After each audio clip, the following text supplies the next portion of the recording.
Phaéton, tome 1, La magie oubliée. Pourquoi je me suis lancée dans la lecture de Jupiter Phaéton? D'abord parce que j'étais curieuse, parce que tout le monde me disait Jupiter Phaéton c'est trop bien, c'est la référence, l'écrivain français en fantasy que tout le monde a lu et qui est trop cool et que tous ses livres sont bien. Vous avez vu comme je parle bien la France. Boum. Et du coup, je me suis dit tiens, je vais lire un Jupiter Phaéton. Et là, qu'est-ce que je vois?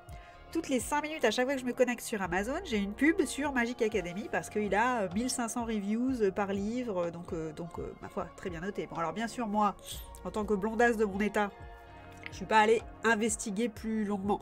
Je me suis dit, il y a de la magie, il y a de l'académie, je vois qu'il y a un loup, il y a une fille, voilà, bon bah allez, banco, je commence sur ça. Bon, alors j'avais pas lu que effectivement c'est du young adulte.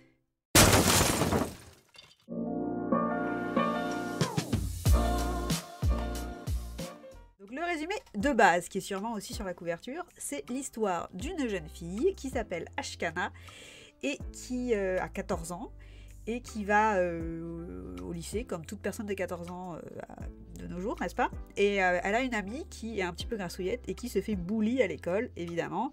L'histoire de base. Alors, il faut savoir que voilà, cette histoire-là, cette saga, alors je n'ai lu que le tome 1 et la moitié du tome 2 à peu près. C'est du grand classique, c'est-à-dire que c'est du... j'ai pas envie de dire du déjà vu parce que ça sent le péjoratif, alors que non, parce qu'en fait on peut très bien prendre un grand classique et quand même le faire kiffer, parce qu'on s'ennuie pas, etc. Donc certes c'est du basique, c'est de l'histoire comme on s'y attend. On s'attend pas à tout dedans, je veux dire la trame de fond, c'est un classique. Donc la fille, elle va au lycée et sa meilleure amie se fait embêter par les autres parce que pour des raisons pourries, parce que les enfants c'est méchant. Et du coup, cette fille-là, qui est un petit peu tête brûlée évidemment, elle réagit face à ça, et en fait elle réagit en faisant de la magie. Donc devant témoin évidemment, puisqu'elle est dans une école, hein, elle est dans sa classe, voilà. Et donc évidemment, comme on peut s'y attendre, qu'est-ce qui se passe? Ça se répète et tout ça et tout ça. Et le lendemain, ou le soir dans la nuit, bien sûr, elle se fait récupérée par des autorités magiques parce que du fait qu'elle ait fait de la magie devant tout le monde et que ça dévoile le secret, et donc elle découvre que effectivement elle a des pouvoirs magiques parce que elle, dans sa tête, la meuf, elle était dans le déni quoi. Elle se disait non mais ça doit être un microclimat, tu sais, il se passe des trucs comme ça, la température baisse dans les endroits quand on s'énerve, ça arrive à tout le monde. C'est la meuf, dose de déni expert. Morale de l'histoire, faites pas de la magie devant témoin, ou ne laissez pas de témoin. Et voilà, exactement ce que j'ai toujours dit. J'ai dit ça à mes gosses, mais alors il y en a une des trois, j'aurais peut-être pas dû. Ouais. Je vous laisse deviner laquelle. Donc elle se fait recruter et elle part dans un institut pour les gens de magie, donc dans une nouvelle école et tout ça. Après, elle arrive à l'école, donc elle rencontre des gens qui font de la magie, elle rencontre toutes les différentes castes de magie qui existent, les magiciens, les loups-garous, les vampires, les machins. Et donc forcément, il faut qu'elle s'intègre dans ce nouveau monde en sachant que elle, c'est une ignorante, c'est-à-dire que c'est une fille qui a grandi sans savoir que la magie existait, et c'est un cas très rare, puisqu'en fait tous les gens qui ont de la magie, ils naissent dans leur clan, et donc ils vont dans cette école automatiquement, puisqu'ils sont des magiciens. Donc elle, c'est un petit peu le boulet de l'école, et donc elle passe de la fille qui s'en sort pas trop mal dans son lycée, ou parce qu'elle a des bonnes notes, etc., à la fille qui est tout en bas de l'échelle. Et ça j'ai bien aimé avec son personnage, c'est-à-dire qu'elle a bien conscience qu'elle est une daube elle arrive très très bas puisqu'elle connaît rien sur rien. Donc elle commence les cours du tout début alors que les autres, ils connaissent déjà des choses, etc. D'ailleurs, ils ont tous les réflexes, ils savent l'histoire de base de la magie, des clans, etc., etc. Et elle ne connaît rien du tout.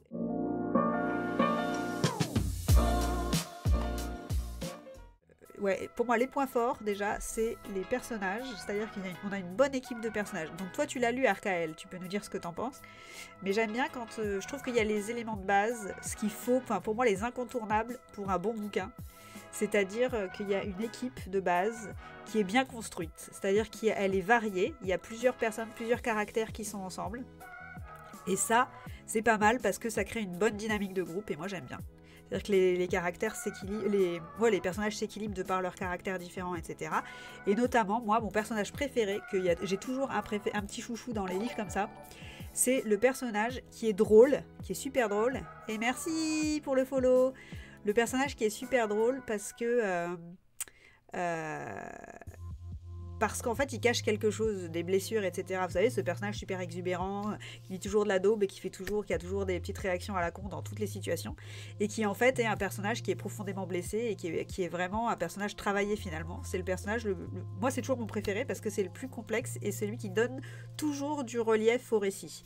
Donc il y a ce personnage, et moi sans ce personnage j'ai du mal à continuer à lire. Par exemple, il y a des livres de fantasy que j'ai lus où le personnage principal en fait c'est tout le livre quoi. Tout est à propos de ce personnage, c'est hyper centré sur elle est trop bien, elle est trop forte, elle est trop badass, tatitata, et moi ça me gave un peu. C'est tout à fait subjectif, n'est-ce pas? C'est-à-dire que ça n'engage que moi. Donc dans ce livre-là, point fort, il y a vraiment toute cette dynamique avec tous ces personnages qui sont tous vachement intéressants. Même, il n'y a pas vraiment... Enfin, il y en a qui sont un peu tu sais, les bad, le dark side, quoi. Les mecs qui sont pas très sympas et que tu te dis au début, oh là là, ça va être la relou, machin. Et en fait, non, même ces personnages-là, en fait, sont intéressants à suivre parce qu'en fait, il y a une raison au fait qu'ils soient comme ça, etc. Et je trouve que c'est pas mal. Après... on a un livre qui est quand même qui est écrit très simplement, donc qui est accessible à tous. Et d'ailleurs franchement c'est tellement young, comme tu disais Archael, que je me suis dit que j'allais le faire lire à mes gosses, enfin le faire écouter à mes filles, parce que je suis sûre qu'elles adoreront, parce que c'est vraiment pour les enfants en fait, hein. Et les factions interagissent aussi de manière intéressante. Tout à fait Archael, merci, parce que j'aurais oublié de dire ça.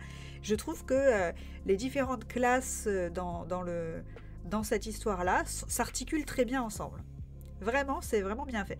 Alors c'est vrai qu'au début, quand tu lis et que tu dis elle part à l'école de magie, elle découvre qu'elle est... Tu te dis gros classique.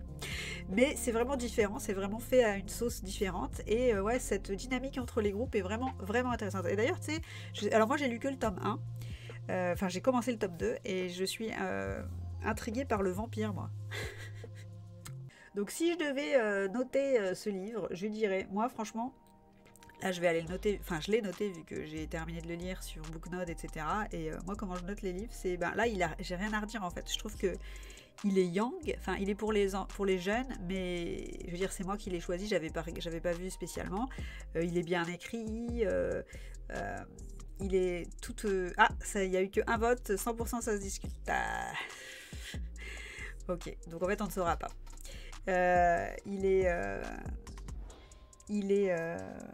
Ouais, il est bien écrit, il est bien mis en place, les personnages sont assez sympas. Alors le personnage principal, c'est pas ma cam, mais elle est pas énervante. Ce que je salue. J'apprécie beaucoup plus les personnages secondaires, mais ce qui est un gage d'un bon livre en fait, parce que quand c'est varié et qu'il y a plusieurs personnages, et c'est quelque chose de bien. C'est vrai.